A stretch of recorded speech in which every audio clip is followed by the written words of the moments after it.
まず武器を収めていただけませんか。これでは落ち着いた話もできません。So if I could just talk off the script for a second, I haven't reviewed an adult game in a while.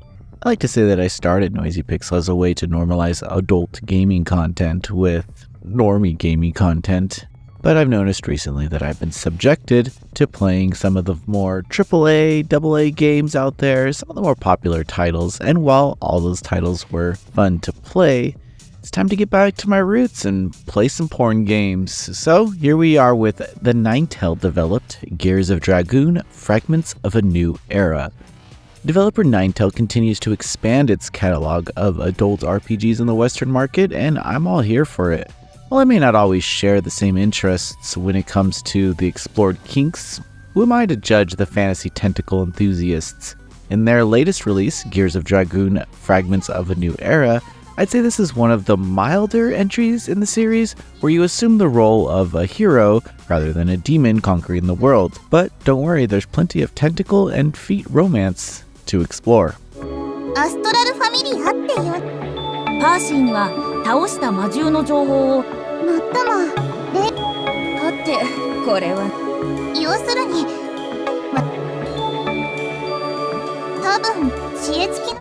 Gears of Dragoon, Fragments of a New Era stars Rustar, an adventurer who embarks on a quest to explore the depths of the Dragon Shaft. This leads him to encounter Percy, who carries a vital mission to restore the world's magical balance, but she also needs to travel through the Dragon Shaft, and Rustar is here to help. However, the narrative is a little more intricate, and more characters join the cause as their paths intersect. Despite the various plot points branching from the main quest, the story handles itself admirably, with each character leaving a mark on the party's dynamics.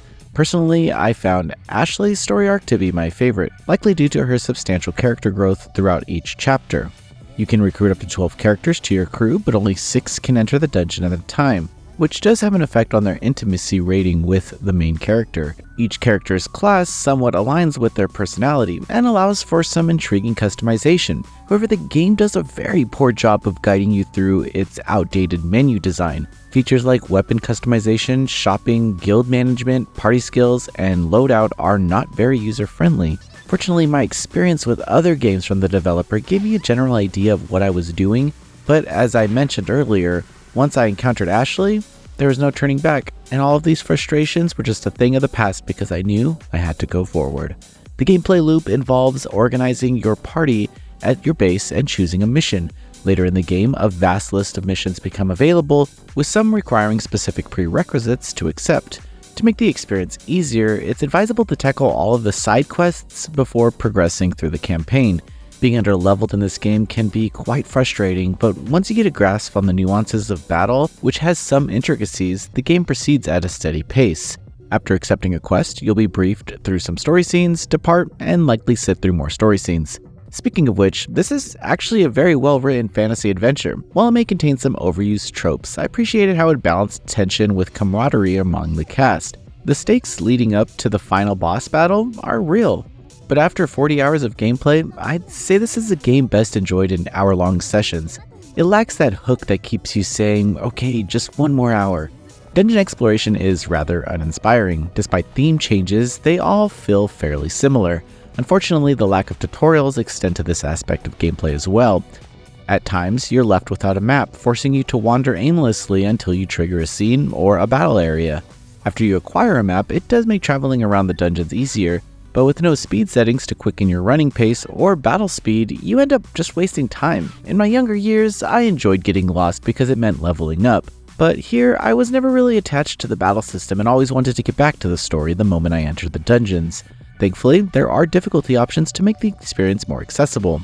While exploring, you'll come across various points of interest that provide materials and items for selling or crafting at your base. In my playthrough, I avoided crafting because I didn't really understand how to do it. However, there does come a point in the game where you're forced to either sink or swim because you need more powerful gear. By the way, did you know that Gears of Dragoon Fragments of a New Era is actually the second entry in this series? Unfortunately, we didn't receive the first one in the West, but from what I've seen, we got the better one.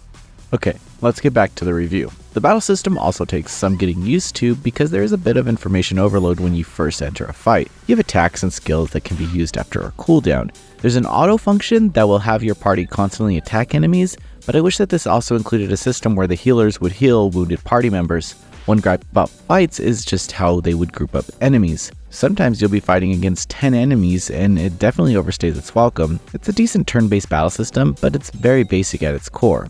Now let's delve into the adult content. Interestingly, your choices can lead to being locked out of certain routes. The game attempts to create some type of morality system that influences the routes you take, but it might be wise to consult a guide if you want to ensure you end up with your preferred character. Typically, I don't say this, but the all ages version makes more sense than the often out of place adult version. The story tends to flow smoothly and occasionally takes detours for intimate scenes that have minimal impact on the actual plot. The scenes themselves, though well drawn, mostly consist of moaning and aren't particularly integral to the narrative. On the other hand, if you have a particular interest in themes like feet and tentacles, this might just be for you. The result of all of this is a unique experience within the visual novel genre that goes beyond simple storytelling. There's a decent turn-based RPG here that could benefit from quality improvements to enhance the overall experience. Speed options and tutorials would be a great starting point because this isn't a game that should demand a lot of patience to understand, and yet that's what it is. Regardless, when it comes to presentation, Ninetales consistently delivers captivating fantasy character designs and concepts. They excel at maintaining the player's engagement during story moments by frequently changing scenes and showcasing battles through brief animations. The music is also exceptionally good, with the battle themes taking me by surprise. Gears of Dragoon Fragments of a New Era offers a fascinating blend of adult content and intricate storytelling, accompanied by a somewhat complex RPG experience. While the game has its lows, such as the lack of tutorials and occasionally repetitive dungeons, it manages to leave a good impression with its well-written narrative, diverse characters, and captivating fantasy elements. Whether you're here for the romantic entanglements, the challenging battles, or the intriguing character customization, this game probably has something to offer. Noisy Pixel is giving Gears of Dragoon Fragments of a New Era a 6.5 out of 10. Thanks for watching. This video is brought to you by our supporters on Patreon. Noisy Pixel is run by a group of gamers providing independent gaming coverage through news, reviews, previews, and more. Check out our Patreon to help support our continued growth and subscribe to keep up with all our feature content.